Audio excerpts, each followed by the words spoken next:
औषध नाही, इंजेक्शन नाही, आता ऑपरेशन शिवाय पाठ आणि मानेच्या दुखण्यापासून आराम मिळवा. NC वेलनेस सेंटर, नवल पेट्रोल पंपासमोर, रेल्वे लाईन, सोलापूर. स्थानिक गुन्हे शाखेकडून सांगोला तालुक्यात अवैध वाळू उपसावर धडाकेबाज कारवाई करण्यात आली असून JCB सह ट्रॅक्टर, ट्रॉली, वाळू असा एकूण 14,57,000 रुपयांचा मुद्देमाल जप्त करण्यात आला आहे. वरिष्ठ पोलीस निरीक्षक संजय जगताप यांच्या मार्गदर्शनाखाली ही कारवाई करण्यात आली.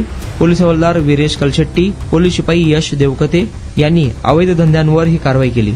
मौजे कोळा तालुका सांगोला या गावच्या लगत असलेल्या ओढ्याच्या पात्रातून आबा कोळेकर व एक अज्ञात इसम JCBच्या सहाय्याने वाळू उपसा करून ट्रॅक्टरच्या ट्रॉलीमध्ये भरून त्याची चोरून वाहतूक विक्री करत असल्याची माहिती मिळाली. पोलिसांच्या पथकाने छापा टाकून JCB सह वाळू भरीत असलेला ट्रॅक्टर ट्रॉली जागेवर सोडून चालक पळून गेला.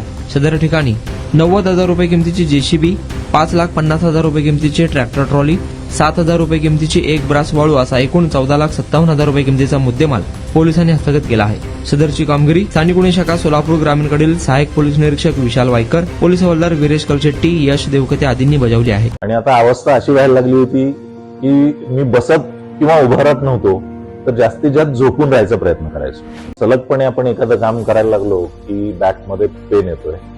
सुरुवातीला मी त्याला इग्नोर करायचा प्रयत्न केला. त्याच्यानंतर मला जाणवलं की इग्नोर करून हे काही कमी होत नाही. या ट्रीटमेंटच्या दरम्यान मला कुठल्याही गोळ्या किंवा इंजेक्शन घेण्यासाठी सुचवलं गेलं नाही. मला पाठदुखीचा खूप त्रास होता. आयुष हॉस्पिटल जयसिंगपूरमध्ये दाखवलं. त्यांनी त्यावर मला सर्जरीचा सल्ला दिला. त्यामुळे मी आज साधारणपणे 90% पर्यंत रिलीफ आहे.